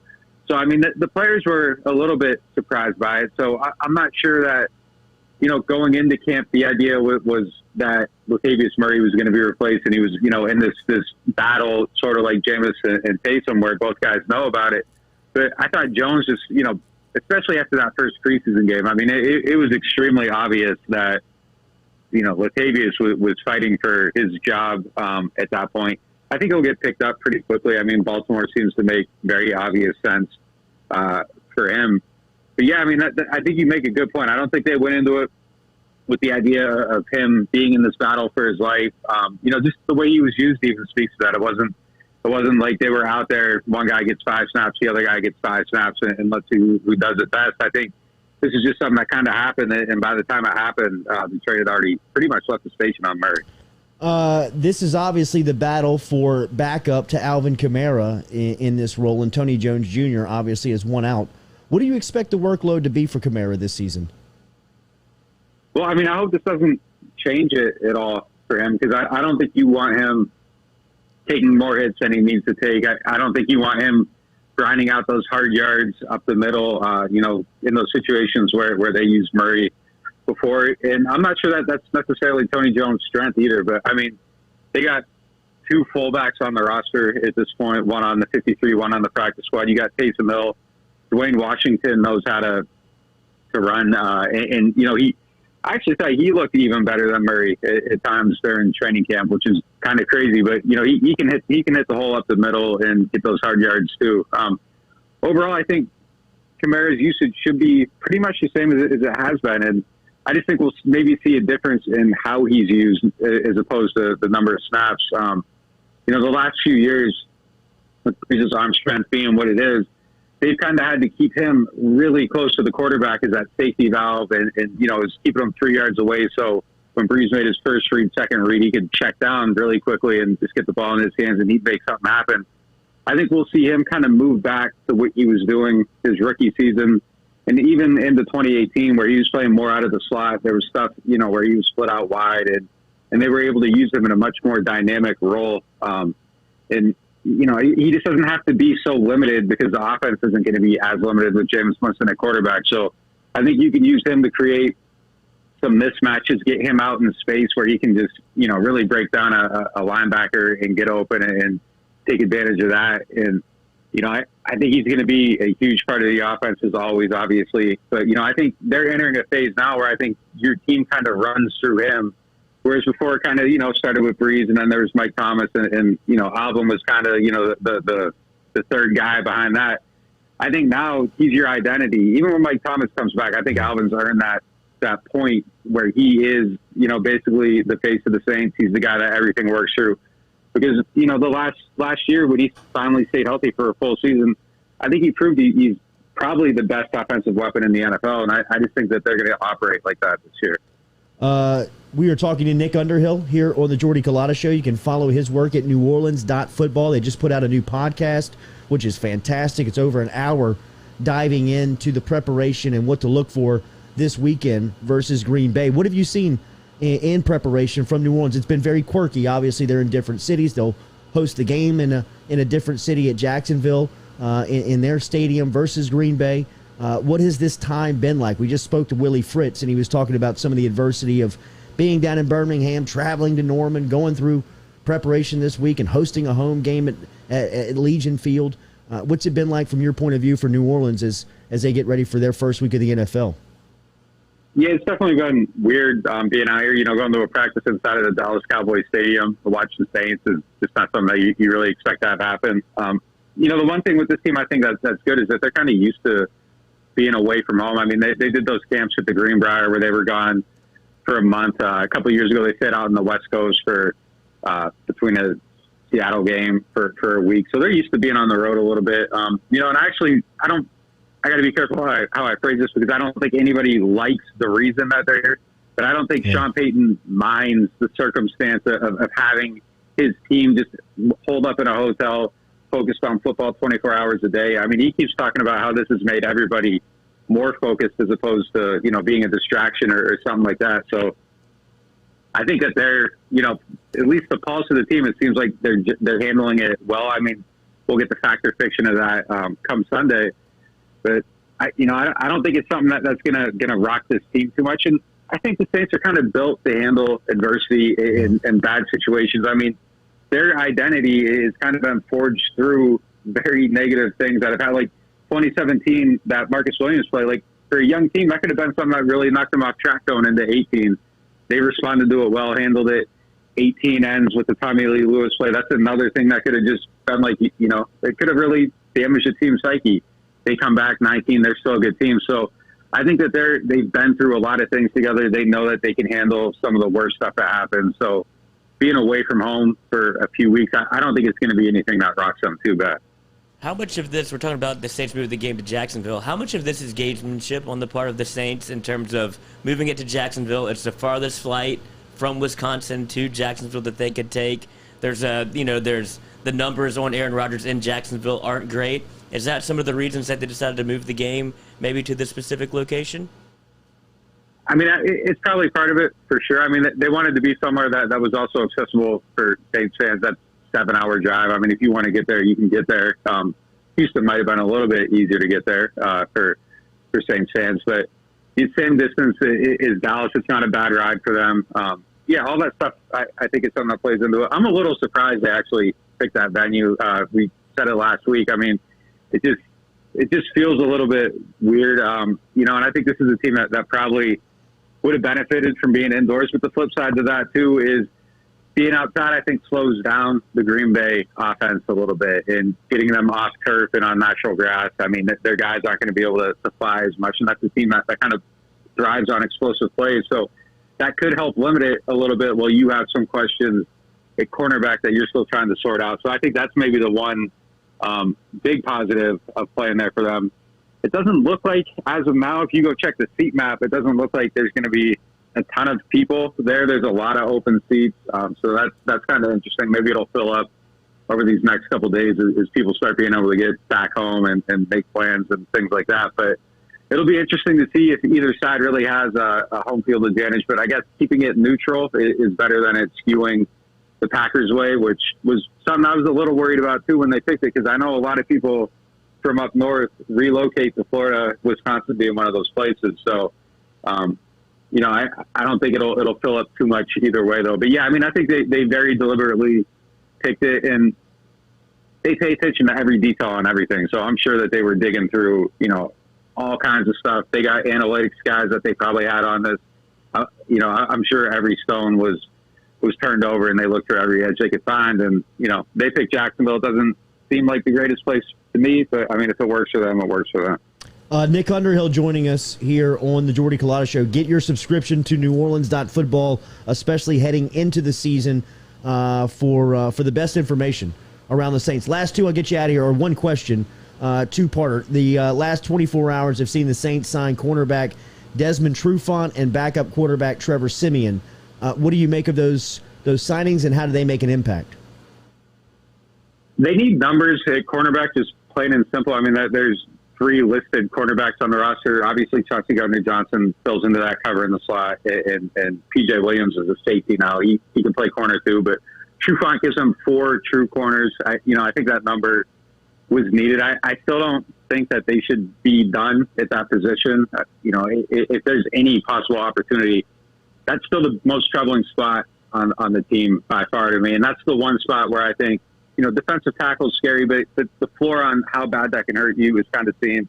Wide receiver depth is something that still could use work, but it is what it is, and I think the Saints can scheme their way around it. If something goes bad at cornerback, that's a position that can completely unravel your team. I don't think Trufant helps with that. I think he just helps with, someone at the bottom of the roster, and if you get an injury, you aren't immediately out of cornerbacks because you only have 3, and now you got 2 on the field and there's no one on the sideline. So he helps with that, but the high end of that position is still troubling to me. Trevor Siemian coming back, I think that just gives them the veteran. It frees up Taysom Hill. He can do his thing on game day, special teams, tight end, carrying the ball, whatever he does. And I think if Jameis Winston got hurt, Siemian would go in and probably be the immediate backup, and then it'd be like last year by the next week. If Winston was thought, they'd shift to Hill and he'd move back to quarterback. But with all the stuff he does, if Jameis goes down, you can't just pull Taysom out because now you're filling 6 different positions, and that's just too much to handle on game day. So both those guys are just really depth signings, and they help out there. But, if there were something this team could do at cornerback, I think they still got to be looking everywhere they possibly can just for a player that just might not be in favor with this team currently. But who knows if that exists? I mean, that's a hard thing to address this point in the season. Any word on Marcus Lattimore being? I'd imagine he's going to be available for the Packers game. It doesn't seem like the NFL has come down with any sort of punishment for his off-season actions. I'm guessing here, but I check every single day to see if he has a court date that he still does not have a court date. I think this might be something that has to go through the legal process for the NFL to issue a suspension. I mean, it's a hard thing to prove. I mean, he was alleged to have a gun that was stolen. Like, what if he bought it under the pretense that it wasn't stolen? I mean, I think those are the things that have to play out, and I don't know how the NFL can roll on that until the legal process is played out. But look, I mean, the league does crazy things all the time, so it's hard to predict what they're going to do. But, I just kind of get the feeling that there's some optimism that could take a while to come. And even if it comes week 7, week 8, that's better than right now, because by week 7, week 8, you got Mike Thomas back, you got David Onyemata back. And, at least those guys returning would offset the loss of Lattimore to some degree, just from an overall talent standpoint. So the longer that goes on, the better it is for the Saints. And, if it takes a while, it takes a while. And that's real good for them. And, I don't think this is something they're going to rush through the court either. I mean, anything with a gun is a serious crime to some degree, but it's not the most serious crime in the world where they're fighting to get that into the court. So as long as it stalls, as long as that court date doesn't come, I think that could be a good thing for the Saints. Check out Nick Underhill's Twitter account. He has got a link to help a food bank. He is raising funds for the Second Harvest Food Bank, which is going to Hurricane Ida relief. If you want to check out and donate there, you can do it right at Underhill's Twitter account. You can find that at Nick_Underhill. His website is neworleans.football. The Saints open up the regular season this Sunday. They'll do that in Jacksonville, hosting the Green Bay Packers. Whatever information you're looking for on that game, it is all over at neworleans.football. You're the best, man. We'll talk to you next week. Thank you. Yeah, thanks for having me. All right, bro. There is Nick Underhill checking in this morning, talking some Saints there. Hey, good news. He's pretty good, Lattimore. Let you play. Yeah, why not? NFL has his hands full of something else. Who's that? Ken Crawley on the other side of Lattimore? I think so. Because Yeah. P-Rob, he hit Yeah, the he books. retired, bro. Yeah. Going to start Had enough. Had enough. Whatever you do in retirement, he'll do. Wait, I don't understand the pay cut thing. Why did that happen? Because there's Why a does that salary happen? cap in the NFL that every team has to stay within. Okay. Like every team has a number that they have to stay under. And it's Mm-hmm. the same number for every team. And the Saints need cornerbacks.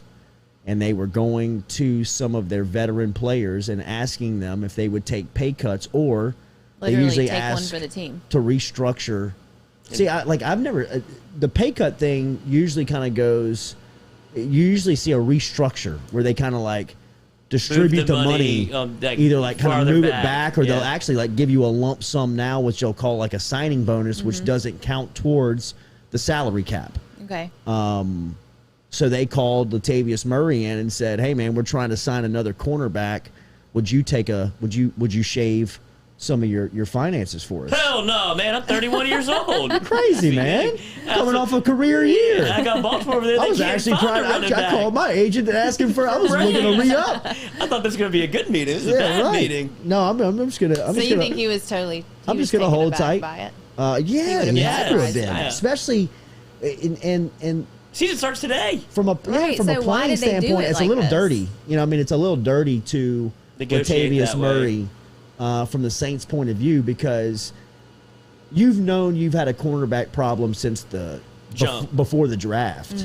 They did not address that in the offseason and through the draft like they probably feel like they should have or wanted to. So they're looking to kind of last minute bring some guys in. If you're signing guys on Tuesday of game week, Yeah. Monday of game week in the NFL, You're in trouble. yeah, you're in trouble at that position because Yeah. there's not too many guys out there that can play at that level just hanging out on the street. Right. Right? I mean, Mike McKenzie. if they were, they'd be signed.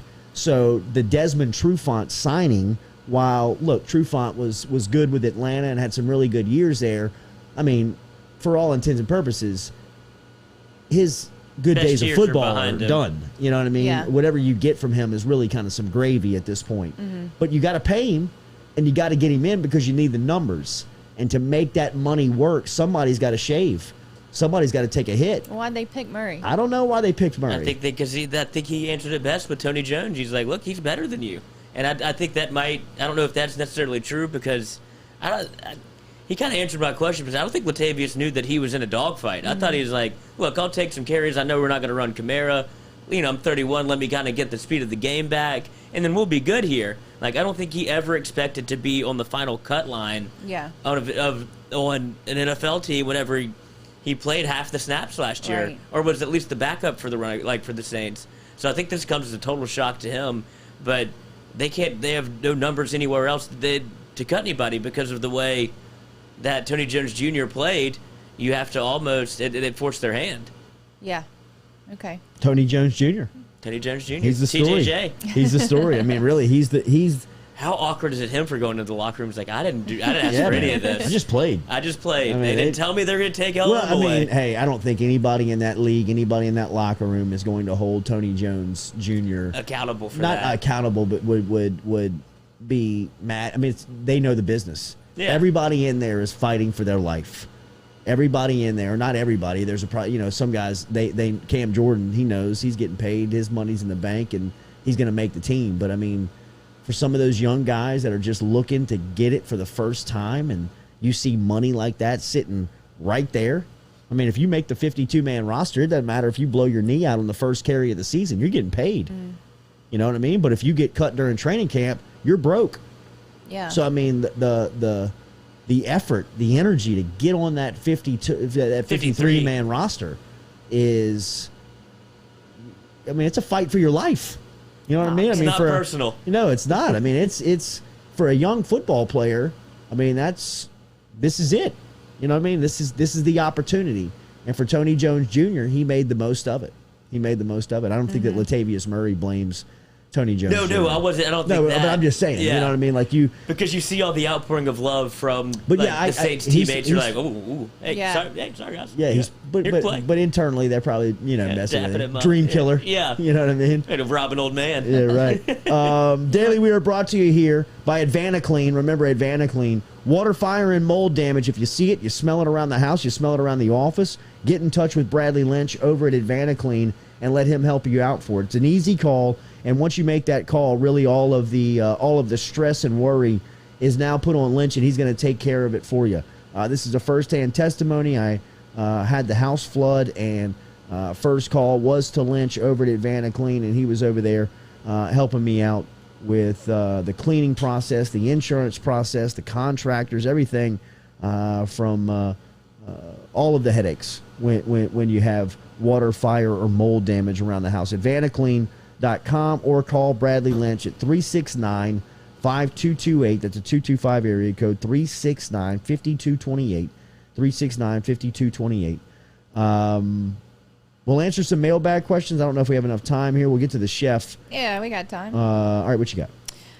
First one from anonymous name. Yeah, we're just going in. Do you think? My bad. I worked hard on this. Oh, sorry. I'm dying to talk about the mail with you all day, okay? I gotta go up to his office. I gotta put his mail in the guy's goddamn hands. But they have been asking for their mail on a daily basis. It's all they're talking about up there. Because the mail never stops.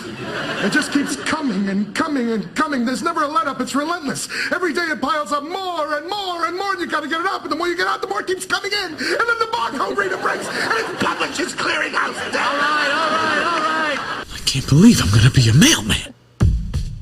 I'm sorry, Lloyd. I That's okay. totally skipped over that. That's what you call getting stepped on. I mean, it really is. Now you know how it feels. Party Saturday. So, anonymous name wants to know: do you think the current roster is a result of poor evaluation of players? They seem very lackadaisical and issue prone.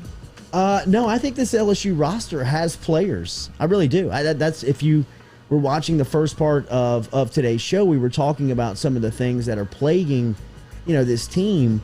I mean, you think about, we got on the discussion because of Corey Kiner, the freshman running back who we saw highlights coming out of from fall practice. We heard really good things about him during training camp and during preparation. And then you get to Saturday night and you struggle to run the football and you struggle to make explosive plays. And it seems like his advantage is his explosive ability.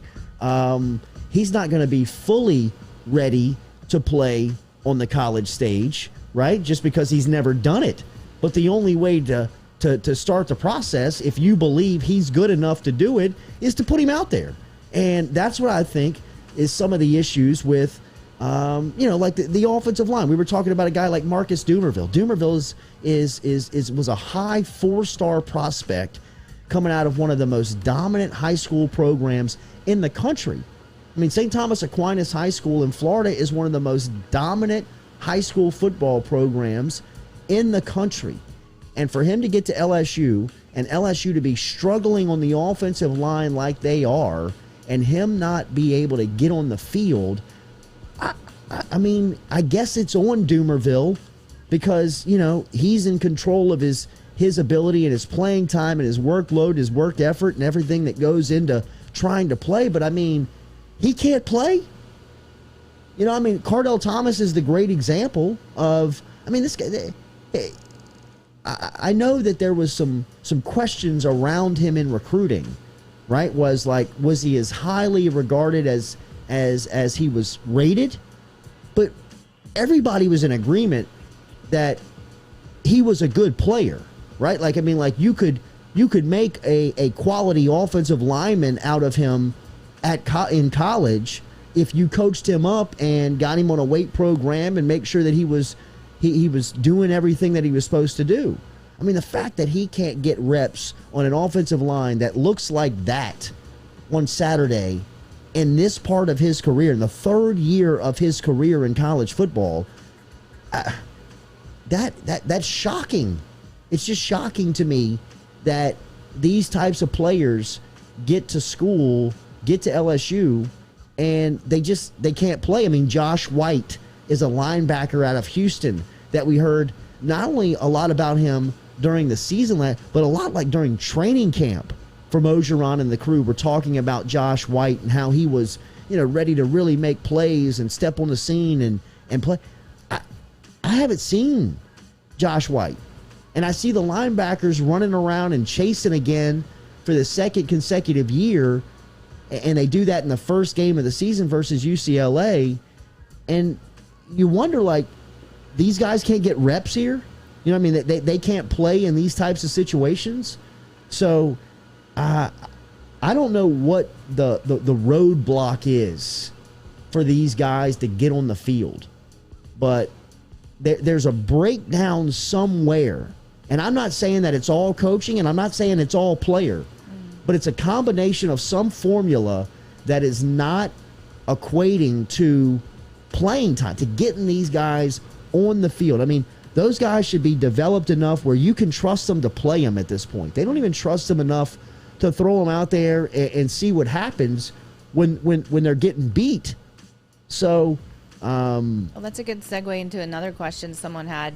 It says, do you think that the kids have really and truly bought into the LSU system? You saw leadership with Burrow, Devin White, and they loved LSU. These guys, do you think they are actually bought in or have bought in? You could make the argument. I mean, there's still obvious suspensions for things that the players control, right? Like, I mean, John Emery and John Trey Kirkland are out on academic stuff. I mean, you can't really blame the tutor. Happens everywhere, I would imagine. It's not just LSU. Sure. It is, but it's usual suspect in Emery, right? And then like a fifth-year senior in John Trey Kirkland. You know what I mean? Like that is alarming to me to see Kirkland in that mix. I think that there is buy-in to this LSU team. I mean, if you follow them on social media, if you follow them individually and you see they're putting in the work, they seem to believe that they're going to be good. You heard BJ Ojulari here on Sunday night. You heard Kayshawn here on Monday talking about just the expectation on the locker room and the feeling around the program. So, I do believe that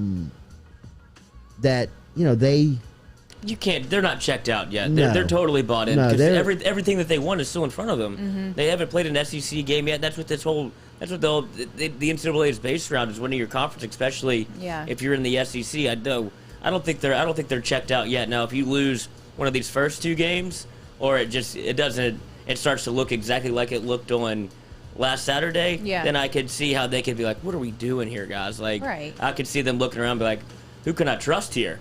Like, but until that happens, until they like stack 2 and 3 and 4 losses together, they're totally in. They still have all of their goals are still in front of them. Yeah. Daniel Glenn wants to know, if it goes way south by mid-October and it looks truly dire for O, how many in-state players committed or highly pursued probably leave the state?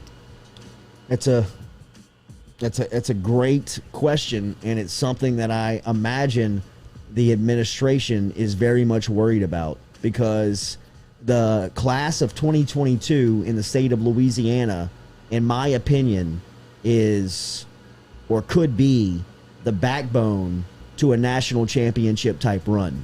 When you think of all of the types of players that are in this cycle, they've got everything. They've got generational talent on the offensive line. Has anybody seen the highlight video that Will Campbell has on his social media? If you have not seen it, let's retweet that. Let's get that going on our social media, and you can just go to @Jordy Culotta Show and find it. It's on his personal account @Will Campbell, both on his Instagram and on his Twitter. And that guy is an assassin. I mean, he is killing kids on the high school level. And I know he's supposed to, but I mean, against Ruston last Friday night. Violence. He is hurting kids out there.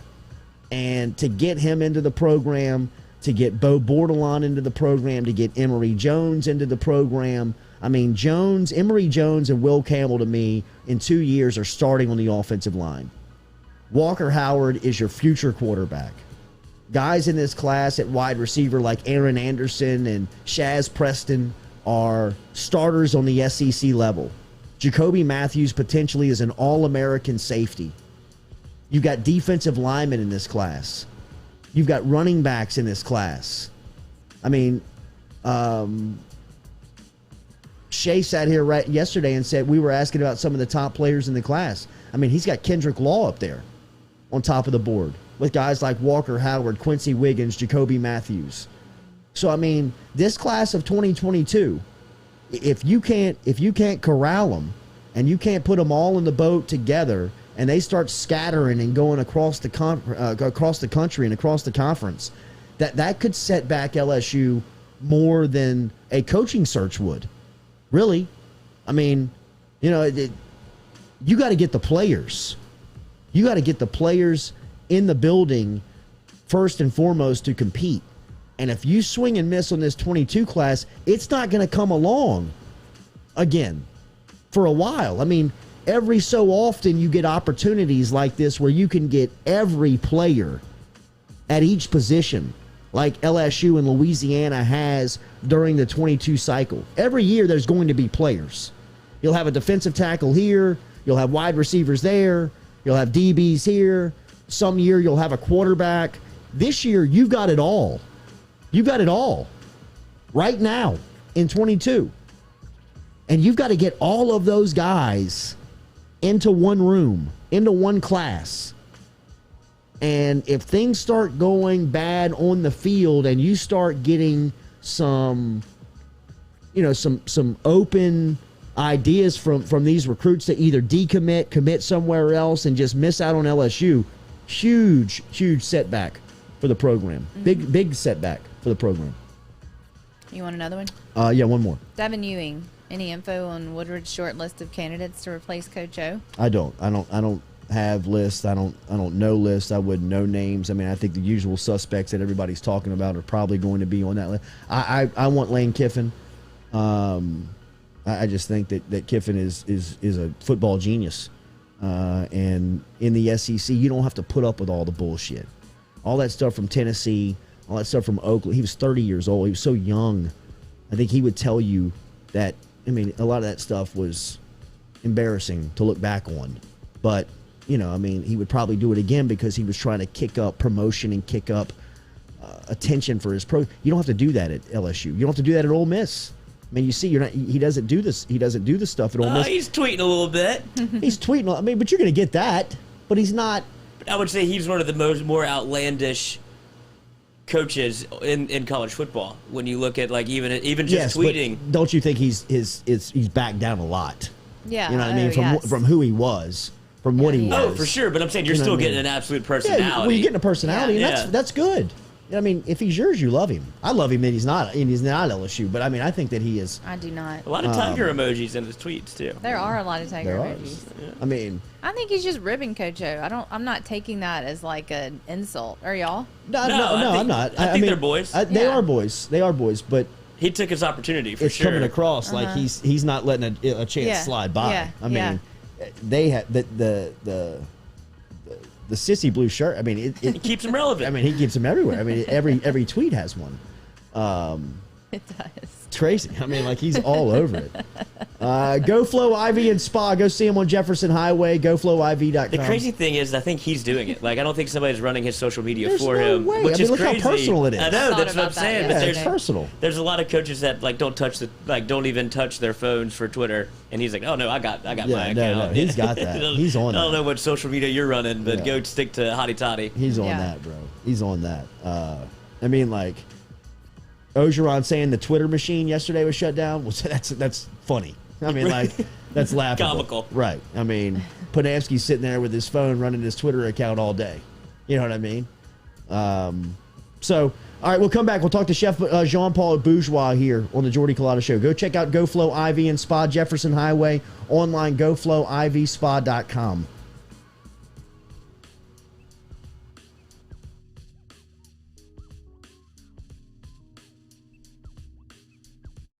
Papa Earl's, the fine spice, originating right down here in South Louisiana by our guy Mark Pop Norman.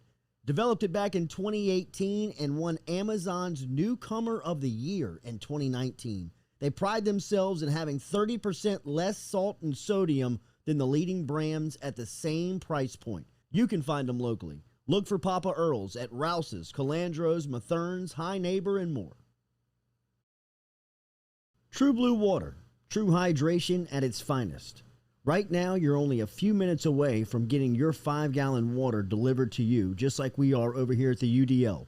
All you got to do is log on to truebluewater.com. That's TRU, bluewater.com. The website's fantastic over at truebluewater.com. You can get your service and find out how quick it is. You can schedule a delivery, even hop on the billing system right there at truebluewater.com. TRU, bluewater.com.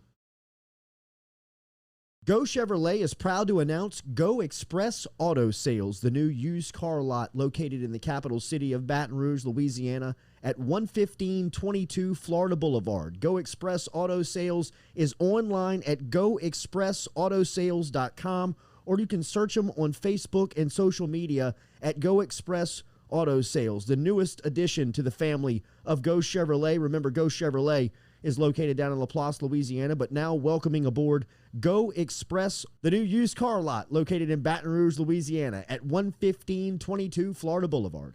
Go Chevrolet is proud to announce Go Express Auto Sales, the new used car lot located in the capital city of Baton Rouge, Louisiana.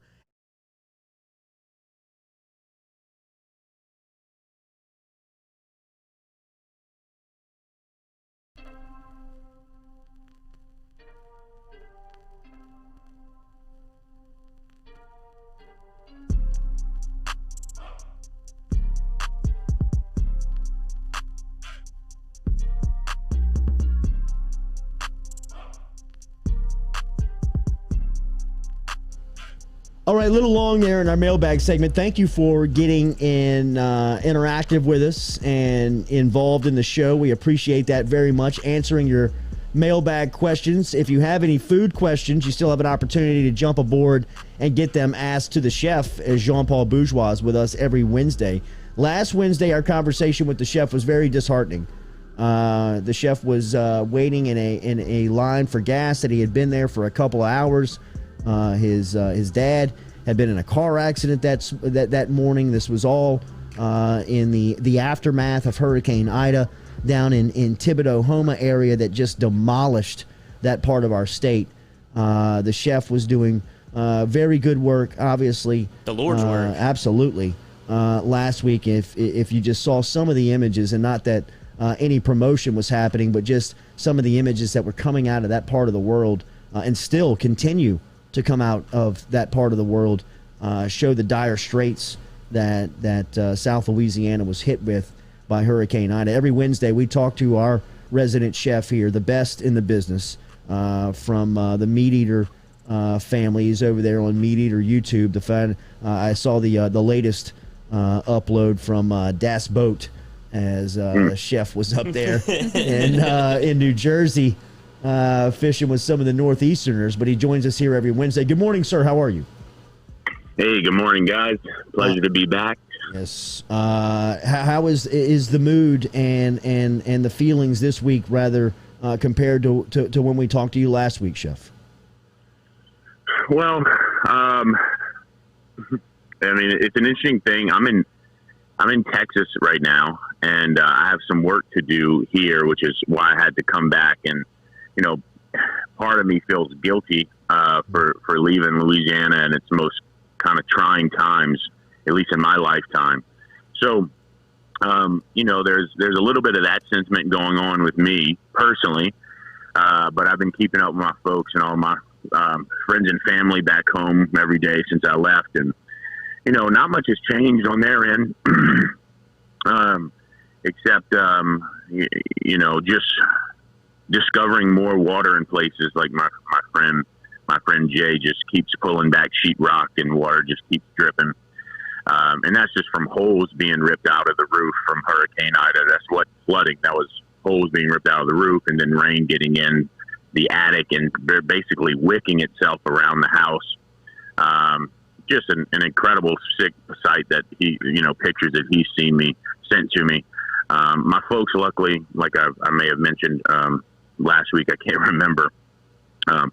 They had 7 trees fall in their yard, and not one hit the house, and not one shingle was out of place. So they were spared. But I think they're in the minority of people within that type of situation. Most people who have that type of wind damage in their property will suffer, the typical shingle stuff or some roof structural issues from those trees. But luckily they had their roof changed 5 to 10 years ago, and so that held up. So they're all still running on generators. They don't think that they'll be getting power until end of this month. So that's a long time. That's a lot of gas to still be filling up every day for people around the neighborhood and around South Louisiana. I know there's some good work being happening in South Terrebonne and South Lafourche with different organizations trying to get cash in hand, in people's hands. Mosquito Supper Club, the restaurant in New Orleans, Melissa Martin is organizing a great GoFundMe that's putting money in folks' hands from donations, small, large donations from all around the world. So people like that are just rallying together, and that's cause to celebrate, and that's cause for some positive, thinking that people are getting to do those things. And so I'm doing best I can to try to get that out into the world as well. So there's some positive notes. There's also some how long is this going to go kind of thing, and there's some guilt kind of from my side, but life does have to go on and will have to go on for many people. That's part of the resiliency of South Louisiana. And as I keep telling my friend Jay, and he say, "Man, there's just water everywhere." And I said, you're taking every step forward you can right now, and that's what's important. Just keep moving forward, keep finding those leaks, keep ripping out that sheetrock. And so the sooner we can do that, the sooner we can replace, and the sooner your family can get back in their house. Do you have a timeline in just knowing the area and knowing storm cleanup and having some familiarity with this type of stuff on how far that area has been set back? My dad seems to think it'll take a couple years for Lafourche Parish to get back on its feet. Obviously, it'll take a month, hopefully at most, to get the power back on. But that's just the start of it. Roofs and all this stuff takes money and takes federal grants, and people are out of work right now. They can't work. Maybe some are getting paid for being out of work. I don't know how that disaster goes. It's a trickle effect from this storm. And the longer you stay without power and can't go back to work and can't, rebuild your home, can't put that roof back on, these issues linger throughout the year. We still have 2 more months of hurricane season. That's cause for concern right there, because obviously you want to get as much done before any possible next storm or just thunderstorm comes, right? I mean, every thunderstorm that comes when you have holes in your roof is an issue. Those things linger for not just months, but years, especially for folks who can't get back to work, who don't have a job that may be paying them, even though they're out of work or so on. I mean, everybody has a different situation. And as well as I do, guys, like South Louisiana, it's mostly a blue collar working class state. And people need to be at work, and people need to be earning a living for themselves. All those days that are not, it's just trickling down to months and months of not being able to fix that roof or not being able to pull out that drywall, not being able to be at the house. I mean, look at Lake Charles 2 years ago. Now they were hit with almost 2 consecutive storms, 2 weeks apart or something like that. My friends in Southwest Louisiana are just now moving out of motorhomes and RVs and getting back into a house that has been remodeled or rebuilt or re-roof or something like that. And that's mostly because the folks, there's all this stuff happens right to the structure of homes and infrastructure and so on. Well, you need people to work on those things, and there's not enough companies that are working on them, which makes there a long list of need to do's and remodels that you're even third in line, fifth in line, 50th in line. I don't know, so all those things matter. And you talk to people in Southwest Louisiana, they're just now getting back into their homes. And so it's not, it's not inconceivable that this puts Lafourche and Terrebonne back a year, 2 years, who knows? Tom Granning, one of our loyal listeners, says that he would love to help. We would love to help in any way. If there's a quick way to let our listeners know, please share it here. If not, we would love to, behind the scenes, work up some type of GoFundMe or some type of way that we can promote on this show aid to Terrebonne Parish and to everybody in Lafourche Parish in that part of the country. So is there a way that we can help immediately? If not, I'd love to work together behind the scenes of forming something quick. Well, I'm going to share with you right now. I'm just Googling as we speak.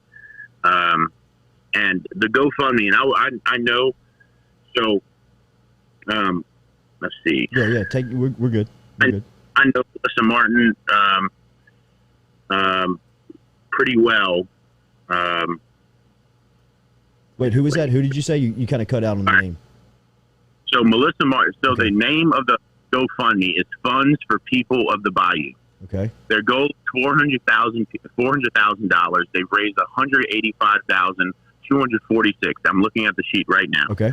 Melissa Martin is the organizer, and it's the fundraisers that benefits the Helio Foundation. It literally will be putting money in the hands of the folks in South Terrebonne and South Lafourche parishes that have no communication at all, have no ways to get in touch with any type of federal agencies and funding, Red Cross, FEMA, and so on, have no ways to get in touch with those folks. And they're doing really grassroots work there. The GoFundMe is Funds for People of the Bayou. You can go to GoFundMe and type in Funds for People of the Bayou. The organizer is Melissa Martin of Mosquito Supper Club in New Orleans, who is from Chauvin, Louisiana. Beautiful. And her family is in the shrimping and fishing business and has been for generations down there. So she's really doing great work down there. And a lot of people are supporting that of South Louisiana folks that I'm in networked with are supporting that GoFundMe. Like I said, I know Melissa well. She's credible. She has a huge heart. She believes in the people of South Louisiana and wants to support them. And so the best that I can tell, this is the best way to get money in the hands of people right now that need money for gas, that need money for groceries, that need money for water, and can't wait on federal aid. You know how long that takes. And when you don't have Wi-Fi or communication, you can't even apply for those things right now. Not that even people may be even thinking about that, but you can't even get to the resources to even know where things are at, where the food banks are, where the drop-offs, where the hot meals are at. And so this GoFundMe helps really fund and just support those families hand to hand, you know. We are looking at the GoFundMe right now. We are sharing it on all of our social media. We are donating to it. If you want to help the cause, you can find the link at anywhere where you watch the Jordy Culotta Show on any social media. Let's post that into the bunker as well, the link. You can find it on our Twitter as well, so we'll make sure and share and get that thing moving. For the Funds for the People of the Bayou, Melissa Martin is the organizer there, and you can find all of the information now on Jordy Culotta Show social media. Chef, watched, I know that this is, there's no easy transition from that to talk about normal life, but I saw the latest on the Meat Eater YouTube, Das Boat. And I know my boy thought he was taking you out to the swamp and whatever type of fishing you were doing. You did your best during that 6-hour tour of representing the people of South Louisiana, but that looked like a pretty cool experience. Man, that was a great experience. You know, living in New York for over 12 years and being so close to those estuaries and those habitats, and never being out there really. You know, I've done my little, tour cruises and out of the boatings and whatever, but nothing that in depth, nothing getting to talk with somebody like Frank, who is he's from Staten Island, has had a second home in the Barnegat Bay. Hell yeah, he is. Right? Can't you tell? Has a second home in Jersey and Barnegat Bay for his whole life. And just he's a professional fisherman. That's what he does as a career, and has been for a while, and he's really good at it. Just knows to pay backwards and forwards. And as you know, like, guys, I mean, there's one thing to be taken out on a charter fishing trip and getting to catch some whatever, but getting to be with somebody who loves a place has that long, intimate knowledge of a place and where little things are and how to fish it and just the history of it. It was really incredible to see. Again, just like kind of connected me back into that Northeast coast where I lived for so many years, and never really had the pleasure of doing something like that. Maybe I should have tried harder to do it. And I loved it, man. It was really cool. I mean, those weak fish, they are the cousins of the speckled trout. And when you look at them, they have the two big teeth in the front. They have the speckles throughout, although they're a little smaller and a lot more frequent. It's a really, really neat fish. They're incredibly delicious. I see why all the bottlenose dolphins are golfing them up. But just about catch weak fish, catch fluke, go crabbing, all those things we kind of do, right? We catch flounder, speckled trout, we crab. They can dive for lobsters off a little bit further out. They have clams in the sand there, and that was all really just incredible to do. Fun little episode, but Frank is the man. I mean, if you ever get a chance, if anybody ever gets a chance to be out in the Barnegat Bay in the Northeast, look up Frank Cacciatelli or Cacciatelli. I think it's Cacciatelli. Can't be much of those out there. Yeah, but his Instagram is Fin Chaser, and he's a riot to be around. Yeah. And if you like smoking cigars, he's also a good person for that too. It was great, man. Yeah, he was always on them cigars. Chef, what are you working on right now? What am I working on? Well, we're all in big pre-production stages of Duck Camp Dinners Season 2, and I'm really excited about that, man. I cannot wait to shoot. We start shooting after Thanksgiving here this year. But tomorrow I leave for a teal hunting trip down in Texas, and we'll be hunting in Bay City, Texas, and also the Matagorda kind of Bay area. And we're really excited about this. It's one of those things where when I was driving from Louisiana to Texas, normally on any normal year, I would be like Christmas Day's coming. I can feel like 5 days away as a little kid. But there was just something kind of yanking at my heart that almost, in ways like I feel, you feel in a way leaving Louisiana that you're deserting and you're leaving at a time as it's in the middle. But going duck hunting is one of those things that, I can kind of decompress, and everybody needs their break from reality every now and then, and duck hunting kind of gives me that. And so as much as I feel this kind of sense of guilt, I know I need it. And I'm really looking forward to getting out there in duck blind. I'll probably get bit by some more mosquitoes, 10 times as many mosquitoes than I actually shoot ducks, but we'll see. Hopefully that's not the case. But get that Victoria's Secret. That do that Avon. I bought some of that. I got it in my bag. Yeah. That's what I'm up to this weekend, and it's opening season on Saturday, and we'll hunt some public land, we'll hunt some private land, and hopefully come back with some birds. Funds for the people of the Bayou, the GoFundMe account. It is moving right now in the bunker on social media. You can find it on all of our social media. Melissa Martin, who is a local chef down from that area, has put it together and is doing great work. It's our way to help the people of Louisiana and Chef Jean-Paul Bourgeois and his crew of South Louisiana. Enjoy it. We'll talk again soon, man. Have a great week. All right, guys. Thank you all. Have a good day. Yes, sir. There he is, the Chef Jean-Paul Bourgeois, checking in here for a couple of minutes. I hate to hear him so down. I know. Yeah. I mean, I don't blame him. But he's a proud Louisianian, That's what I'm man. saying. This is when he would be the most down, but he's such a good personality, and you can tell it's eating at him. I know. That he has to go. I mean, essentially, just has to go to work. Right, yeah. It's not his fault. It's fun. Yeah, no, that's right. That's right. Chef Jean-Paul Bourgeois every Wednesday. All right, I got to cut out of here. I got to get somewhere for 9:15. This but is the last day to enter my yes, ladies Katie, tell them football about it. giveaway too on Instagram. You go there and find out all the rules. You got some Botox, you got a spray tan, stuff to wear to tailgates, stuff to wear to games. It's a really good giveaway. We extended it due to Hurricane Ida. One more day to enter, and we will announce the winner tomorrow.